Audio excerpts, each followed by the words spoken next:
ባለፈው መግቢያ ላይ የተነጋገርነው ነገር አለ። ለትምህርት ውጤታማ አለመሆን አንድ አራት ምክንያቶችን ጠቅሰን ነበረ።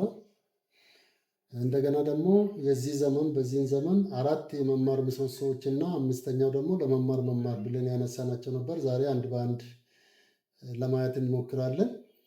የመጀመሪያው ለማወቅ መማር ነው። ለማወቅ መማር ስንል መረጃ መሰብሰብ ብቻ አይደለም። መረጃ ሰብስበን ብቻ ዝም ማለት ሳይሆን ከዛ ከተማርን በኋላ ከሰበሰብነው መረጃውን ተንትነን ወደ ውጤት መቀየር የማንችል ከሆነ ውጤታማ አንሆንም። ይህንን አስመልክቶ የቻይና ፈላስፋ ኮንፊሽየስ ምንድን ነው ያለው?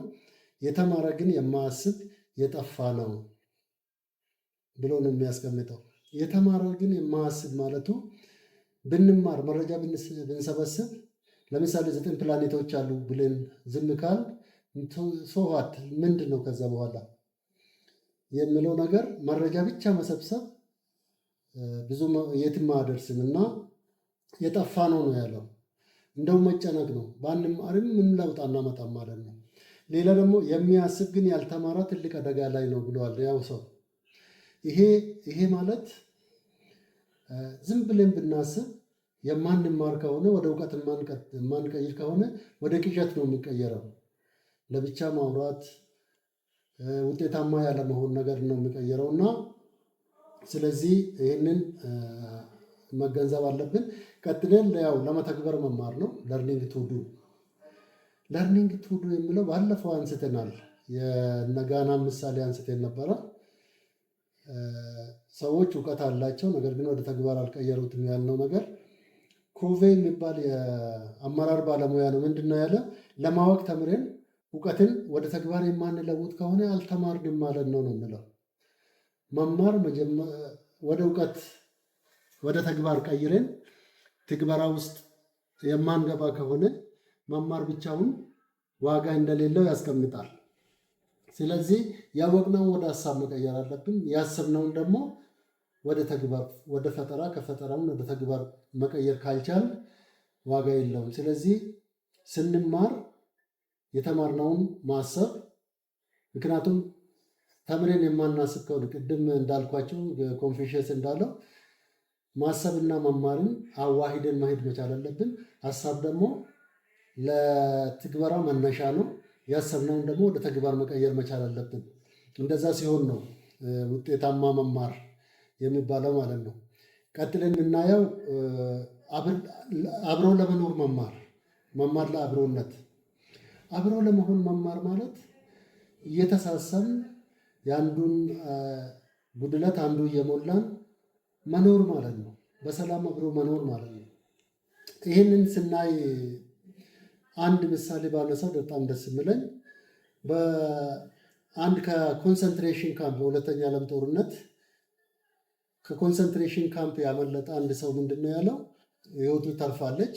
መጨረሻ ላይ ትምህርት ስብዕናን የማይገነባ ከሆነ፣ ትምህርት አብሮነትን የማያጎለብት ከሆነ፣ ትምህርት ለሰላም መሰረት ካልሆነ ዋጋ የለውም። እንደዚህ አይነት ትምህርት፣ ስብዕናን የማይገነባ ትምህርት፣ አብሮ በሰላም ለመኖር የማይረዳ ትምህርት ጀርመኖች በሁለተኛ ዓለም ጦርነት ያፈሩትን ዜጎች ማፍሪያ ይሆናል ነው ያለው። ይሄው ሰው ሲቀጥል ጀርመኖች በዛን ሰዓት እጅግ በጣም የተማሩ መሐንዲሶች ነበሯቸው፣ አርኪቴክቶች ነበሯቸው። በዓለም ላይ ምናልባትም የመጨረሻ ደረጃ ላይ ወቅቱ የደረሰበት ትምህርት ደረጃ ላይ ደረሰው ነበሩ። ምንድን ነው ያለው? እነዚህ ሰዎች የተማሩ ናቸው። ነገር ግን የተማሩትና ያወቁትን የሰው ልጅ ሊያረግ ሳይሆን ሊያስብ የማይገባው ሰዎች ተቃጥለው ያለቁበትን ኮንሰንትሬሽን ካምፕ ነው ያንን እውቀታቸው የገነቡበት ነው ያለው። ስለዚህ አብሮነት ማለት ከባድ ነገር ነው። ትምህርት ስብዕና መገንባት አለበት። አካላዊና አእምሯዊ ማጎልበትን መሰረት ያደረገ ነው ለመሆን መማር ማለት። መጀመሪያ እኔ መሆን አለብኝ፣ ለራሴ ዋጋ መስጠት አለብኝ። ለራሴ ዋጋ ከሰጠው በኋላ አስተዋጽኦ የማደርግ ለዓላማ ወደዚህ ምድር የመጣው ለዚህ ምድር ለዚህ ማህበረሰብ ለዓለም ሕዝብ የሆነ አስተዋጽኦ የማበረክት ሰው ነኝ ብለን መጀመሪያ ለራሳችን ዋጋ ስንሰጥ ያንን ዋጋ እያሰብን አሁን የተሻለ ነገር መስራት እንችላለን ማለት ነው። ሰው ዋጋ የሚከፍሉለት ሙያ ሊኖረው ይገባል ይላል የማርቲን ሉተር ኪንግ። የመምህር ከሆነ ለመምህርነት ሙያው እስከ ሞት ድረስ ታማኝ መሆን አለበት። ሐኪም ከሆነ እስከዛ ድረስ ሕይወትን አሳልፎ እስከ መስጠት ድረስ የሚያደርስ ሙያውን ማንነቱን መውደድ አለበት። እነዚህ አራቱ ተደምሮ ግን ለመማር መማር ነው። ለመማር መማር ነው። እንዴት እንደምንማር ዛሬ ያየነውን ልምዳችን ነገ እንዴት እንደምናሻሽል፣ ዛሬ እየሰራን ያለንን ነገር እንዴት አሻሽለን ወደፊት እንደምንመጣ። ስለዚህ እነዚህ አራቱም ዩኔስኮ ያስቀመጣቸው አራቱ የመማር ምሰሶዎች ለመማር መማር ነው። አሁን ያለው መሰረታዊ ችግር እዚህ ላይ በጣም ግንዛቤ ሊያዝ የሚገባው ሰዎች ትምህርት ቤት ስኩሊንግ ቨርሰስ ለርኒንግ የሚባል ነገር አለ። ስኩሊንግ ማለት ትምህርት ቤት ውስጥ ያሉ የዕለት ተዕለት ክንውኖች ስኩሊንግ ነው የሚባለው። ለርኒንግ ደግሞ የተማሪዎች መማር ነው። ሁለቱ አንድና ያው አይደለም። ምንም እንኳን ስኩሊንግ ወይም የትምህርት ቤት ዕለት ከዕለት እንቅስቃሴ ለመማር መነሻ ቢሆንም ዋስትና ግን አይደለም። ስለዚህ የትምህርት ቤት የዕለት ተዕለት እንቅስቃሴ ወይም ስኩሊንግ ምንድን ነው የምለው? መልስ መፈለጊያ ነው የምለው። ስንት ተማሪዎች አሉ? ስንት መምህራን አሉ? ስንት ክፍል አለ? ቤተ መጻሕፍት አለ ወይ? ቤተ ሙከራዎች አሉ ወይ? የተማሪ ክፍል ጥምርታ ስንት ነው? ተማሪ መጽሐፍ አንድ ለአንድ ደርሰዋል ወይ የሚል ጥያቄ መመለስ ነው ስኩሊንግ ወይም የትምህርት ቤት ክንውን። ነገር ግን መማር እሱ አይደለም። መማር መጽሐፍ አንድ ለአንድ ደርሰዋል ወይ ሲባል መጽሐፉ ውስጥ ያሉትን ልጆች እየጨበጡት ነው ወይ ነው መማር ማለት። ላብራቶሪ አለ። ላብራቶሪን ተጠቅመው ልጆች ክህሎታቸውን አዳብረዋል ወይ? ለርኒንግ ቱ ነው የተማሩትን ወደ ቱዱ ቀይረዋል ወይ የሚል ጥያቄ ነው መማር። ስለዚህ ስኩሊንግ ወይም ለርኒንግ ጥያቄ መጠየቅ ላይ ያተኩራል። ለምሳሌ እኛ በምናደርጋቸው ጥናቶች 3ኛ ክፍል ደርሰው ፊደል ያለዩ ልጆችን እናገኛለን።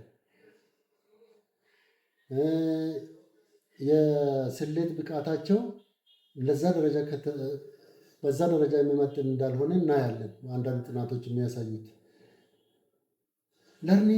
ስኩሊንጉ እኮ አለ። በቃ ትምህርት ቤት ይሄዳሉ፣ ፊደል ይቆጥራሉ። ግን ፊደል መቆጠር ማለት ክፍል ገብቶ ከአስተማሪ ጋር ተገናኝቶ መውጣት ማለት መማር ማለት አይደለም። መማር ግን አሁንም ጥያቄ ያነሳል። አሁን ተምሮ ፊደል ያለዩ ልጆች አሉ። ምን ስለሆነ ነው? መምህሩ እኔ ምን ማድረግ ስችል ምን ሳላረግ ስለቀረው ነው? ቤተሰብም ከኔ የምጠበቀውን ነገር ማድረግ ያላደረግኩት ምንድን ነው? ለምንድን ነው ይሄ ነገር የመጣው የሚል ጥያቄ ጠይቀው ለዛ ጥያቄ ምላሽ መስጠት ነው መማር ማለት። ስለዚህ ለርኒንግ እና ስኩሊንግ እና ለርኒንግ አንድና ያው አይደሉም ማለት ነው። ስኩሊንግ ለመማር መሰረት ቢሆንም ለመማር ግን ተማሪዎች በትክክል ስለመማራቸው ግን ዋስትና አይደለም ማለት ነው። በትምህርት ቤት ክንውኖች ማለት ስኩሊንግ ላይ ያው መረጃ ማግኘት ቅድም ብያለሁ። መማር ግን ራስን ፈልጎ ማግኘት ነው እና ሁሌ የመማር መሪን መከተል ነው። ለመማር መማር ቅድም ያልነውን ይሄ ነው። አንድ ሰው ምንድን ነው ያለው? ጌሊብ የሚባል ሰው your brain has a capacity for learning which makes every human a potential genius ይላል።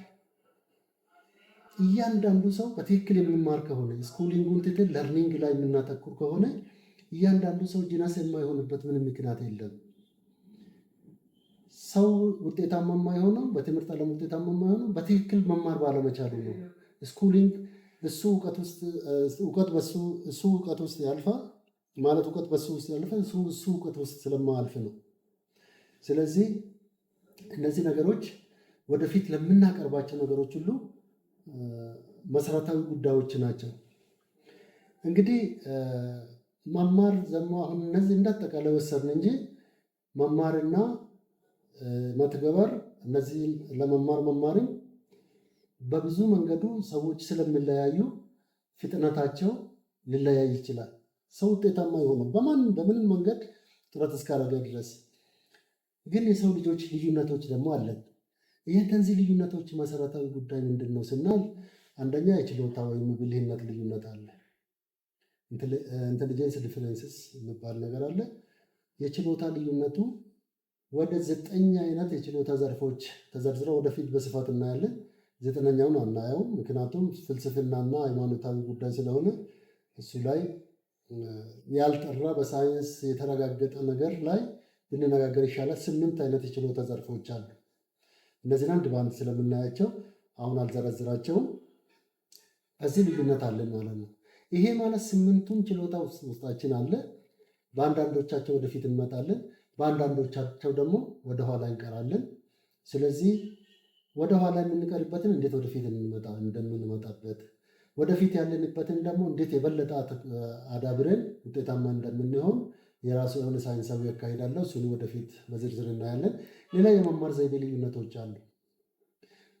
የመማር ዘይቤ ልዩነቶች አንዳንዶቻችን በጆሮአችን በተሻለ መንገድ መረጃ እንሰበስባለን። አንዳንዶቻችን በማየት ቪዥዋሊ መረጃ እንሰበስባለን። አንዳንዶቻችን በተግባራዊ እንቅስቃሴ መረጃዎችን እንሰበስባለን። በተለያየ መንገድ ነው የምንማረው። በሶስቱም መንገድ ሁላችንም እንማራለን፣ ግን በአንዳንዶቹ ወደፊት እንመጣለን፣ በአንዳንዶቻቸው በተሻለ ሁኔታ፣ በአንዳንዶቻቸው ደግሞ ቀስ ብለን የምንማርበት ሁኔታ አለ። መማር ለርኒንግ ስታይል ወይም የመማር ዘይቤም እንደዚሁ ልዩነቶች አሉ ማለት ነው። ሌላው ልዩነት የአንጎል ክፍል ልዩነት ነው። አሁን ብዙዎቹ የዓለም ሕዝብ ሌፍት ብሬንድ ነው የሚባለው፣ ወደ ግራ ያዘነበለ አእምሮ ነው ያለን። ሌፍት ብሬንድ የሚባሉት ወደዛ በጣም የሚያዘነብለው ሂሳብና ቋንቋ ነክ ነገሮች ላይ ችሎታቸው ሻል ያለ እንደሆነ ሳይንሱ ያሳያል። ወደ ቀኝ የሚያዘነብለው ደግሞ ከቋንቋ ከአካዳሚክ ትምህርት ይልቅ በስዕል፣ በሙዚቃ፣ በስፖርት ስቴቲክስ የምንላቸው ወይም ተውቦ የምንላቸው አካባቢ ችሎታ ያዘነብላል ነው የሚለው። ባላንስድ የሆነ ደግሞ ሁለቱም ባላንስ የሆነ ደግሞ ሁለቱም አዋህዶ ይጠቀማል ነው የሚለው። ነገር ግን እኛ ሌፍትም ይሁን ራይትም ይሁን ባላንስ ማድረግ እንችላለን።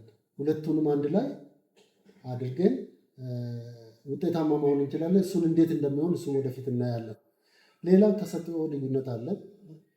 ጊፍትድ የምንለው ተሰጥኦ ማለት በአካዳሚክ የትምህርት አይነቶች የተለየ ተሰጥኦ ያላቸው ሰዎች አሉ። ሌላ ተውቦ የምንለው ቅድም እንዳልኩት ታይለንት በስዕል፣ በሙዚቃ፣ በዳንስ፣ በአካላዊ እንቅስቃሴ፣ በፈጠራ ስራዎች እነዚህ ደግሞ ተውቦ ነው የሚባሉ፣ ታሌንትድ ነው የሚባሉ። ጊፍትድ እና ታሌንትድም ልዩነቶች አሉ። ሌላኛውና ዋነኛው ልዩነታችን ማይንድሴት ነው። ይችላለው፣ ይቻላል የሚል መላበስና በዛ መንገድ መሄድ መቻል ያለመቻል ልዩነቶቻችንን ይወስናል። መማራችንን ላይ የራሱ ተጽዕኖ አለው ማለት ነው። ከዚሁ እንግዲህ ዝም ብለን ወደ ችሎታ መግቢያ ያህል የሰው ልጆች ችሎታ እናያለን። የሰው ልጅ ችሎታ ዘርፎች ደግሞ ቅድም ለመጥቀስ ሞክራለሁ። እሱን በዝርዝር እናያለን። የሰው ልጆችን ችሎታ ለመለየት ብዙ ጥናቶች ተደርገዋል። አንዱ የተደረገው ጥናት አይኪው ነው። አይኪው ቴስት የሚባለው ወይም ደግሞ የችሎታ ምጥጥን ይባላል። ችሎታ ምጥጥኑ ከምን ጋር ነው? እድሜና ለዛ እድሜ የሚመጥኑ ጥያቄዎች መመለስ መቻል ነው። አሁን ለምሳሌ 7 ዓመት ልጅ ያስባል ተብሎ ያውቃል ተብሎ ወይም ሊያውቅ ይችላል ተብሎ የሚታሰቡ ጥያቄዎች ይጠየቃሉ። ጥያቄዎቹ ተጠይቆ ያ ልጅ ሁሉንም ጥያቄ ከመለሰ ጥያቄ ሲጠየቅ 7 ዓመት ለ7 ዓመት የሚመጥን ጥያቄ ይጠየቃል። ለ7 ዓመት ይካፈላል። ከዛ በመቶ ይባዛና ውጤት ይቀመጣል። እኩል ከሆኑ ሁሉንም ጥያቄ ከመለሰ ያ ልጅ 100% አይኪው አለው ማለት ነው። ነገር ግን ሁሉንም ጥያቄ መልሶ ሌላ ጥያቄ ተጨማሪ ጥያቄ ደግሞ የሚያስፈልገው ከሆነ ተጨማሪ ጥያቄ ይጠየቃል። ተጨማሪ ጥያቄ ሲጠየቅ ተጨማሪ ምላሾችን የሚመልስ ከሆነ ከእድሜው በላይ ለምሳሌ 7 ዓመት ሆኖ የ10 ዓመት ልጅ የሚችለውን ይችላል ማለት ነው። እንደዛ አይነት የችሎታ ምጥጥን በካልኩሌሽን የሚሰራበት ዘመን ነበረ እና አሁን አብዛኛው የዓለም ሕዝብ በ84 እና በ116% መካከል የአይኪው ደረጃ ላይ ይገኛል ተብሎ ይታሰባል። እና እጅግ የላቀ ኢንተለጀንት የሚባለው ወይም እጅግ የላቀ ተሰጥኦ አለው የሚባሉ ሰዎች ከ130% በላይ አይኪው ቴስት ውጤት አላቸው ተብሎ ነው የሚገመተው። ከፍተኛ አማካይ ኢንተለጀንስ የሚባለው ደግሞ ከ110 እስከ 119 ነው። ጥልቅ የአእምሮ እድገት ውስንነት ያለበት ሰው ከ25 በታች አይኪው አለው ተብሎ ነው የተቀመጠው። እነዚህ ነገሮች አይኪው እንግዲህ ዜሮ ነው፣ ምንም አይለካም አንልም። ነገር ግን ሂሳብና ቋንቋ ብቻ ላይ ነው የሚያተኩረው። የአይኪው ጥያቄዎች፣ የአይኪው ፈተናዎች የሂሳብንና ቋንቋ ላይ ነው የሚያተኩረው። በሂሳብና ቋንቋ ወደኋላ የሚቀሩ በሌሎች ደግሞ ወደፊት የሚመጡ ሰዎችን ያገለለ ነው ማለት ነው። ለምሳሌ አሁን አርቲስቶች አሉ፣ ስፖርተኞች አሉ እና እነዚህ ከሙዚቃ ጋር የተያያዙ ነገሮች ችሎታ ያላቸው ሰዎች አሉ። እነዚህን እዚህ ውስጥ አካትትም ጥያቄው። ስለዚህ ሙሉ አይደለም ተባለና በአይኪው ላይ እሺ። ስለዚህ አይኪው በሂሳብና በቋንቋ ላይ ስለሚያተኩር ከዛ ውጭ ያሉ ችሎታዎችን ያገለለ ነው። በዚህ የተነሳ ጥናቶች ሲደረጉ ነበረ። ከዛ ዋርድ ጋርድነር የሚባል የሃርቫርድ ዩኒቨርሲቲ የትምህርት ፕሮፌሰር ነው። እሱ ጥናት አጥንቶ አንድ መጽሐፍ ጻፈ። መጽሐፉ ፍሬም ኦፍ ማይንድ የአእምሮ መዋቅር የሚል መጽሐፍ ጽፎ ነበረ። እሱ ነው መጀመሪያ 7 በኋላ 8ኛው የችሎታ አይነቶችን ያስቀመጠው ማለት ነው። ስለዚህ ሁለቱ ኦልሬዲ ከሊንጉስቲክ ኢንቴሊጀንስ የሚባለው ቋንቋ ላይ የሚያተኩር፣ ማትማቲካል ኢንቴሊጀንስ የሚባለው ሂሳብ ላይ የሚያተኩር ሁለቱ ነበሩ። እንግዲህ እሱ ደግሞ ምን ጨመረባቸው? ኢንተርፐርሰናል ሰዎች ከሰዎች ጋር ኢንተራክት ማድረግ፣ በተለይ ለርኒንግ ቱ ሊቭ ቱጌዘር ለሚለውንም አድሬስ የሚያደርግ ኢንትራፐርሰናል ዊዝን ዋን ሰልፍ ከራስ ጋር መግባባት፣ ለራስ ዋጋ መስጠት ብለን ቅድም የጠቀስነው ነገር ኢንትራፐርሰናል ኢንቴሊጀንስ የሚባለውን ጨመረው። ሌላው ኪንስቴቲክ ኢንቴሊጀንስ ማለት የፈጠራ ስራና አካላዊ እንቅስቃሴ፣ ሙዚካል ኢንቴሊጀንት የሙዚቃ እና የመዝሙር ችሎታ እና እነዚህን እና ሌሎችን ጨመረና መጨረሻ ላይ 8 አይነት የችሎታ ዘርፎች እንዳሉ አስቀመጠ። ስለዚህ 6ቱ የተገለሉ ናቸው ማለት ነው በአይኪው ስናይ። ስለዚህ አይኪው ይለካል፣ እውነት ነው። ነገር ግን ፐርፌክት እንዳልሆነ ማወቅ አለብን። እነዚህ በጥናት የተረጋገጡ 8 የችሎታ ዘርፎች ሳይንቲፊካሊ ፕሩቭድ ናቸው። ብዙ ጥናቶች ተደርጎበታል። ብዙ ቲዎሪዎች፣ ንድፍ ሀሳቦች ቀርቦበታል። ስለዚህ እንደዛ አይነት እንትን ነው ያለው። መጨረሻ ላይ ስለ ኢንቴሊጀንስ ወይም ስለ ብልህነት ወደፊት እያንዳንዱን ስለምናይ ለወደፊትም መነሻ እንዲሆነንና ለአሁኑ መጨረሻ እንዲሆነን ኢንቴሊጀንስ ምንድን ነው? እዚህ ስዕሎቹ ላይ የሚታዩት 2 ሰዎች አሉ። አንደኛ ሮዝ የሚባል የቤዝቦል ተጫዋች ነው። ሌላኛው አልበርት ኢንስታይን ነው። አሁን ስልጠና ሲሰጥ ያጋጠመኝ ነገር ማን ነው ጎበዙ፣ ማን ነው ኢንቴሊጀንት ብዬ ስጠይቃቸው ስፖርተኛውን የሚጠሩት ጥቂት ሰዎች ናቸው። አልበርት ኢንስታይን ብዬ ደግሞ ስማቸውን ጠቅሼ ደግሞ ስጠይቃቸው አልበርት ኢንስታይን ነው፣ ምን ጥያቄ ያለው ይሉኛል። ይሄ ማለት ከአይኪው አስተሳሰብ ጋር የተያያዘ ነው። ይሄኛውም ችሎታ አለው፣ የራሱ የሆነ ሰፊ የችሎታ ዘርፍ ነው። የስፖርታዊ እንቅስቃሴ፣ አካላዊ እንቅስቃሴ እንደዚህ አይነት ነገር አለ። ስለዚህ በአንዱ ወደፊት የመጣ ሰው በአንዱ ወደኋላ ሊቀር ይችላል። አልበርት ኢንስታይን ራሱ ተጠይቀው አንድ ወቅት የፓርላማ እንዲመረጥ ሲጠየቅ ምንድን ነው ብለዋል የተባለው? የኔ አእምሮ የተፈጥሮ ችግሮችን እንጂ ማህበራዊ ችግሮችን አይፈታም ነበር ያለው። ስህተት ነው። ማህበራዊ ችግር መፍታት እንደሚችል አልተገነዘበም ማለት ነው እንጂ ማህበራዊ ችግሩ የማህበራዊ ፍልስፍናዎች በሙሉ የመጡት ከተፈጥሮ ሳይንስ ፍልስፍና ነው። ለምሳሌ 18ኛው ክፍለ ዘመን የፈረንሳይ ውስጥ የነበረው አስተሳሰብ ኢንላይትመንት የሚባለው ከግራቪቲ ግኝቶች፣ ከመሬት ስበት ጋር፣ ከመሬት በፀሐይ ዙሪያ መዞር ጋር እና የተፈጥሮ ህግጋትን ወሰዱና ወደ ሶሻል ሎው አምጥቶት ነበረ። ስለዚህ አንድ ሰው እንግዲህ ሙሉ አይደለም። ሙሉ የሚያደርገው መነጋገር፣ ማንበብ፣ መጽሐፍ፣ ለመማር ዝግጁ መሆንና አሁንም መማር ተግባራዊ ስናደርግ ነው የሚሆነው።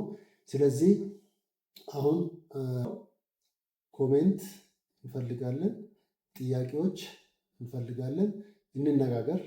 የትምህርት ስርዓቱ ያለንበት ሁኔታ ጥሩ ስላልሆነ ወደ ጥሩ ነገር የሚቀጥለው ትውልድ የተሻለ ትውልድ እንዲሆን ትምህርትም በተሻለ መንገድ እንዲሄድ አራቱንም የመማር ምሰሶዎችን አሟልተን ለመማር እየተማር ልጆቻችን የሚቀጥለው ትውልድ የተሻለ ትውልድ እንዲሆን እንነጋገር፣ እንጠያየቅ፣ እንመካከር። ጥያቄዎች እንዲቀርብልን እንፈልጋለን። አስተያየቶችን እንፈልጋለን። አድራሻችን እዚህ ላይ የተቀመጠ አድራሻ ነው። ስልክ ቁጥር 09139746 0983743209 ቴሌግራም የመጀመሪያው ስልክ ቁጥር ላይ ያለው 09139746 ነው። ኢሜይልም እዚህ አድራሻ ላይ አለ። በእነዚህ አማራጮች አስተያየቶችን እንቀበላለን። እዛ ላይ ኮሜንት ብታደርጉ በጣም ደስ ይለናል።